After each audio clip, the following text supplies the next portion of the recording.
Ah, como é bom conectar com as coisas de Deus. Nós fomos feitos para isso.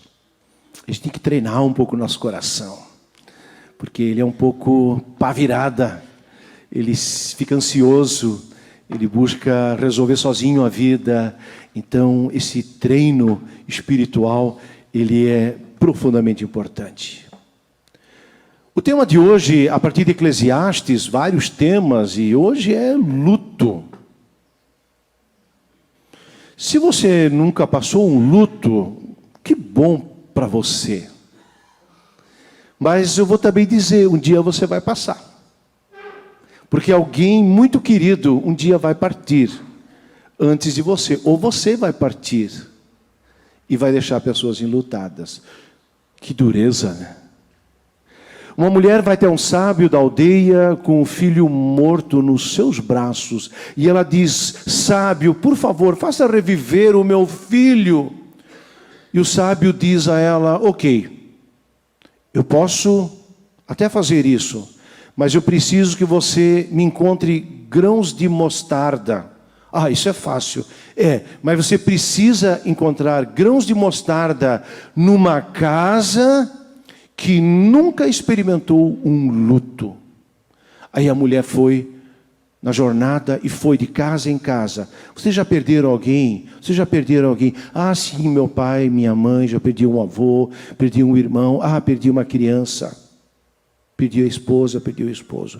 E a mulher rodou, e com isso ela tinha a resposta.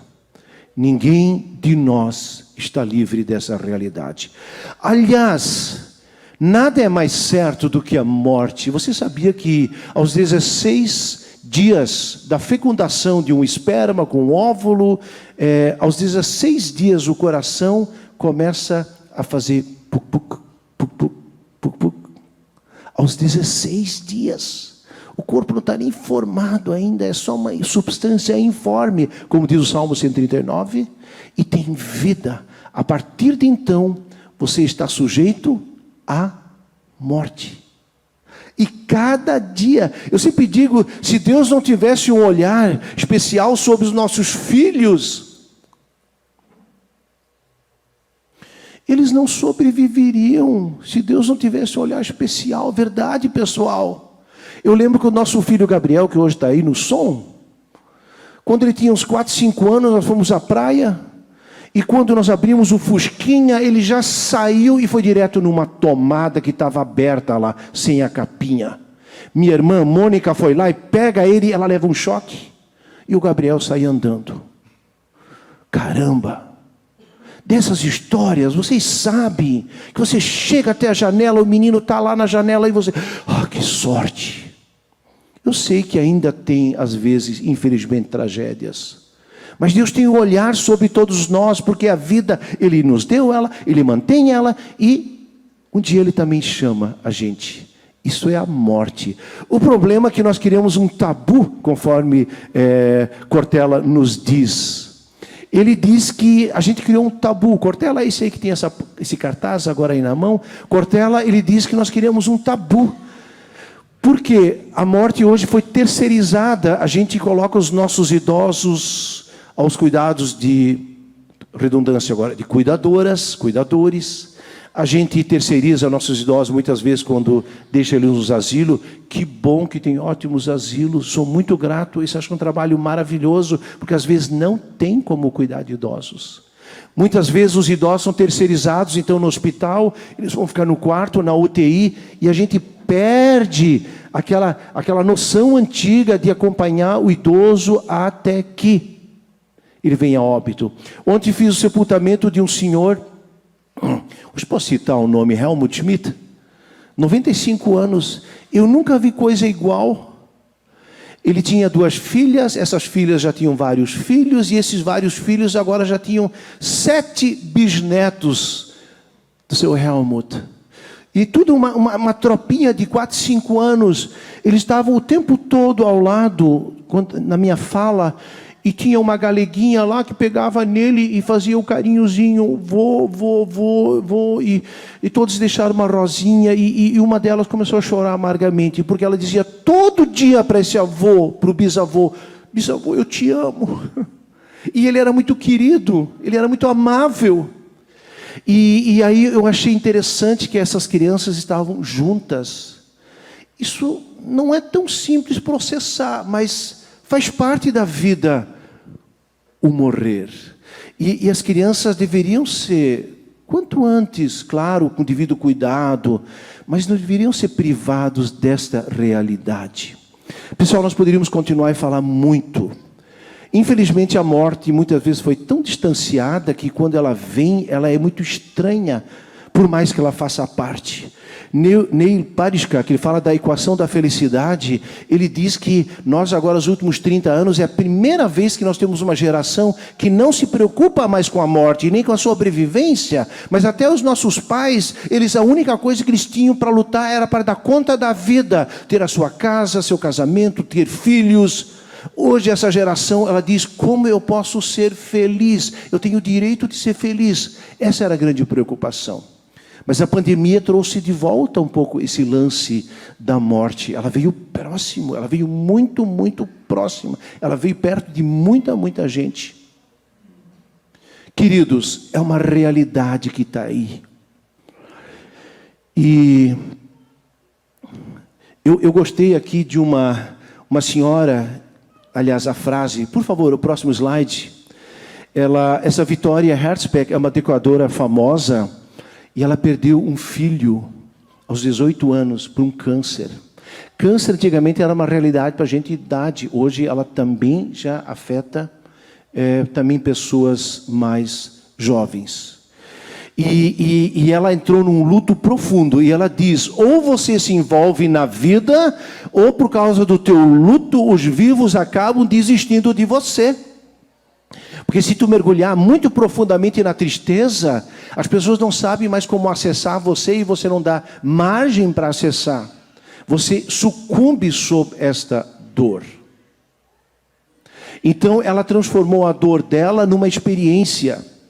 E ela diz, ela participou então, ela chegou a desistir da sua profissão para fazer uma ONG de poder assistir pessoas enlutadas e pessoas em torno do câncer para pessoas mais jovens.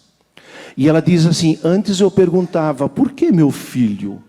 Por que meu filho? Hoje eu pergunto, quem sou eu? Eu sou diferente para que não seja também comigo? Deu para entender? Por quê? Porque eu. Se você olhar honestamente, você vai ver que você não é o único, mas que tem muita gente. E de repente também pode afetar a nossa casa. E uma psicóloga, ela diz uma coisa bem interessante. Ela fala que existem duas maneiras de lidar com o luto. Primeiramente, ele tem fases. O luto tem fases. Ele tem a fase... Puxa, deixa eu ver, eu tenho que achar isso aqui agora. A fase do choque, a fase da negação, a fase da raiva. Você fica com raiva de Deus e dos outros e da situação. E depois da raiva vem a depressão, a tristeza profunda e finalmente a aceitação. E a gente fala de 1 a 2 anos. O primeiro ano é muito complicado porque todo Natal, aliás, no Natal você vai lembrar da pessoa que falta. Você vai lembrar no seu aniversário, essa pessoa estaria lá. Você vai lembrar do aniversário da pessoa. Você vai lembrar na Páscoa, Dia das Mães, Dia dos Pais. Sempre que tiver evento, você vai acessar a falta dessa pessoa. No segundo ano, já é a segunda vez que você passa esse processo, então ele já diminui um pouquinho. Mas a gente costuma dizer... A partir dos 2 anos, você entra já numa fase um pouquinho de mais alívio. O problema é que existem, às vezes, pessoas que perpassam isso e elas teriam que tratar isso. Porque quando um luto passa de 2, 3 anos e não acha paz, ele teria que ser tratado. Porque existem 2 maneiras anormais de lidar com a falta. O primeiro anormal seria isso quando você guarda todas as roupas da pessoa falecida, o armário, o quarto da pessoa, não foi mexido em nada. E anos afora, aquele ambiente está intacto e você vai toda vez ainda cultivando a sua falta e a sua dor. Essa é uma maneira. A outra maneira não normal, a outra maneira não saudável, é quando você não entra em contato nenhum. Tem pessoas que nunca choraram a morte dessa pessoa. Não choraram a morte nem a falta, elas simplesmente não dão vazão a esse sentimento. E cedo ou tarde, isso também se transforma em algo não bom. Queridos, a gente podia falar mais sobre isso, mas a nossa vida é semelhante a um terminal de aeroporto. Há pessoas que chegam, outras pessoas que vão, porém todas são necessárias. Existem aqueles que precisam esperar e outras que simplesmente seguem. Pessoal, mas agora como cristão, eu quero citar Eclesiastes, capítulo 7. É melhor ir à casa onde há luto do que uma casa em festa, pois a morte é o destino de todos, os vivos devem levar isso a sério. A tristeza é melhor do que o riso, porque o rosto triste melhora o coração.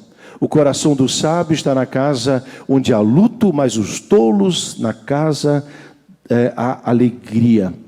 Essa palavra, no primeiro instante, você fica incomodado. Mais uma vez, isso aqui quem escreveu foi Salomão, no final da sua vida. E às vezes, quando ele começa Eclesiastes, vaidade, tudo é passageiro. É um cara que não está bem consigo. Realmente, Salomão não morreu bem. Ele morreu derrotado sob muitas, assim, até espiritualmente falando, ele não estava bem. E ainda assim, essa palavra, ela tem uma lição. Ela tem uma lição porque ela não é um cara masoquista agora que quer dizer, a gente não pode se alegrar. Isso não é verdade, porque o fruto do Espírito é amor, paz, alegria. E é um sinônimo de uma espiritualidade bonita, é a alegria. Mas vocês têm que olhar um pouco mais profundo aqui, é alguém olhando de maneira retroativa. Ele está dizendo, tenha alegria, mas tem gente às vezes com 60, 70, 80 que são os bobo alegres. Eles não percebem que a vida está terminando. Não se preocupe com a salvação eterna, não se preocupe com seus filhos, só faze assim, tanto faz como fez. É desses que Eclesiastes está falando. Você, pai e mãe, você tem uma responsabilidade sobre os seus filhos, mesmo aqueles que saíram de casa, para serem faróis, referenciais espirituais, palavra de sabedoria sobre eles. É isso que ele quer dizer. Muitas vezes nós vamos ver que hoje à tarde tem um sepultamento. Eu tenho alguns sepultamentos que eu faço que eu acho que é um privilégio. Não pela falta, a falta dói, mas é um legado de experiência, de vida e de bênção. Os caras chegaram bem lá na frente. E tem pessoas que você sepulta que tu diz, caramba, que Deus me guarde de chegar a esse ponto tão mal. Ele não está dizendo que a dor do luto, que isso é bonito, não é isso. Mas ele está dizendo que aquelas... Vocês sabem que tem pessoas na sua vida que já não estão mais. E elas falam pelo seu legado. Elas falam no seu coração o tempo todo. O avô teria feito isso, a avó teria feito isso. Eles fizeram dessa maneira. O pai teria dito isso. Ou eu estou exagerando? É assim. É disso. E aí ele quer dizer que muitas vezes a casa cheia de alegria é uma coisa muito estranha. Uma alegria, ela pode ser fútil. Eu não estou dizendo umas boas gargalhadas, umas piadas legais e você ri. Às vezes, eu gosto de assistir às vezes as videocassetadas. Tem umas coisas que tu ri mesmo e é gostoso. E como é bom rir com a neta e você ri com os filhos. É bom demais. E eu gosto de ver minha esposa e minha filha quando riem, elas começam a chorar. Aí eu fico rindo delas porque elas estão chorando. Elas riem com muita vontade. É lindo. Mas quem leva a vida só no riso. Eu tinha professoras antigamente que diziam muito riso, pouco siso. Olha só, essa palavra eu acho que nem existe mais. Mas quando era muito o tempo todo, né? Por favor, não me entendo errado. Riso sim, alegria sim. Mas o legado daqueles que nos antecederam e que está aqui dentro. Eu tenho 4 avós. Não eram muito simpáticos assim. O convívio nem sempre era tão... Antigamente eu acho que não era essa coisa de vô e vó.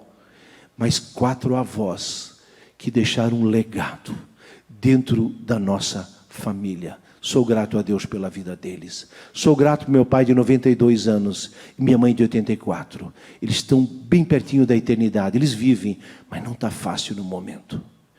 Legado. Eu quero segurar o que eles deixaram. Para mim, mas para os meus filhos. É isso que ele queria dizer. E para nós cristãos que conhecemos a Deus e a sua palavra, como é que fica? Nós somos poupados da dor e da morte? Não. Infelizmente não. Nós não somos poupados. Eu perdi um irmão quando eu tinha 9 anos e ele tinha 11. Ele morreu eletrocutado ao meu lado. Eu ainda segurei, era um rabicho aí, né, uma extensão. Mas nesse momento alguém foi lá, eu levei um choque também. Alguém foi lá e tirou a tomada e eu sobrevivi. Mas meu irmão de 11 anos veio a óbito. Foi uma paulada na cabeça dos meus pais. Meu pai um dia disse, eu daria tudo o que eu tenho e eu sou para ter o Rubens de volta. Ele não voltou. Eu acho que tem pessoas que têm essas histórias para contar. Nós não somos poupados. Todos nós estamos abaixo da linha da pobreza? Não. Mas da linha da santidade. Nós estamos todos abaixo. Todos. Paulo diz, não há justo nenhum sequer. Todos pecaram e carecem da glória de Deus. E nós morremos para as coisas de sensibilidade para Deus. Nós morremos para a eternidade, porque a gente era para ser eterno. E nós morremos até fisicamente, 60, 70, 80, 100 anos. Então tem morte tripla dentro de nós. E Jesus perfurou essa linha e disse, quem crer em mim, ainda que morra, viverá. Mas nós não somos poupados. Tomara que Deus nos guarde, é a minha oração. Que tudo possa ficar bem e dou graças a Deus que temos uma vida tão boa. A morte entrou no mundo por quê? A Bíblia vai dizer que a morte entrou pelo pecado. Deus é santo, justo, perfeito, amoroso. Mas o pecado, o salário do pecado é a morte. Um abismo procura o outro. As pessoas brincam com o pecado, vão rompendo a vontade de Deus, a justiça de Deus, as balizas divinas. Mandamento de Deus não é para estragar o nosso prazer. Mandamento de Deus é para nos proteger, para que a gente fique no caminho de Deus e um dia a gente experimente a vida eterna. Mandamentos estão aí para isso. Deus não estraga prazer, não. Ele sabe, fique no caminho certo e você vai chegar ao endereço certo. Então, a morte entrou no mundo e trouxe consigo o pecado. Mas daí Paulo vai dizer que assim como a morte entrou, a vida também entrou e nos leva de volta à vida eterna, Jesus Cristo. Jesus se importa com a dor da morte? Sim. Nós temos esse texto lindo que nós ouvimos antes de Lázaro. Jesus entrou no contexto daquela família. Ele parecia que se atrasou um pouco, mas depois ele foi lá, ele fez o incrível e o impossível aos seres humanos. Trouxe Lázaro de volta. E Jesus chorou. É o versículo mais curto que existe na Bíblia. Jesus chorou.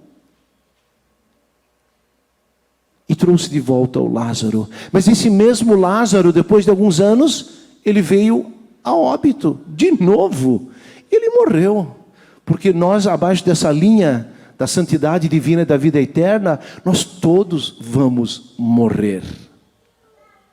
Mas Jesus se importa. Tem uma outra história bonita de Lucas 7, que diz assim, logo depois Jesus foi a uma cidade chamada Naim, e com ele iam os seus discípulos e uma grande multidão. Ao se aproximar da porta da cidade, estava saindo o enterro do filho único de uma viúva. E uma grande multidão da cidade estava com ela. Ao vê-la, o Senhor se compadeceu dela e disse, não chores. Depois aproximou-se, tocou o caixão e os que carregavam pararam. Jesus disse, jovem, eu lhe digo, levante-se. E ele se levantou, sentou-se e começou a conversar. Jesus entregou a sua mãe. Todos ficaram cheios de temor e louvavam a Deus. Um grande profeta se levantou entre nós, diziam eles. Deus interveio a favor do seu povo. Deus interveio a favor do seu povo. Através do seu povo, você e eu, Jesus veio. Queridos, tem tanta coisa que a gente podia dizer ainda. Eu quero encerrar ainda com 2 Timóteo 4, 7 a 8, uma palavra de Paulo. E Paulo vai dizer, ele vai falar que a partir do final, da chegada, que eu vou poder avaliar o legado. E ele diz, eu combati o bom combate, eu terminei a corrida, guardei a fé. Agora está conservada, reservada a coroa da justiça, que é o Senhor, o justo juiz, me dará naquele dia, e não somente a mim, mas também a todos os que amavam a sua vinda. Eu lembrei agora, o seu Hertel, no sepultamento, ele foi citada essa palavra, combati o bom combate, eu terminei a corrida, eu guardei a fé. Não basta largar bem, é preciso chegar bem. E gente, nós chegamos bem, sabe por quê? Mesmo cambaleando. Sabe por quê? Porque nós não estamos sozinhos. Talvez você largou bem, se perdeu, se machucou, se perdeu no meio do caminho. Deixa o Pai Celestial dar o seu ombro e te levar até a linha de chegada. O luto dói, a morte dói. Mas o Pai Celestial está conosco. Amém?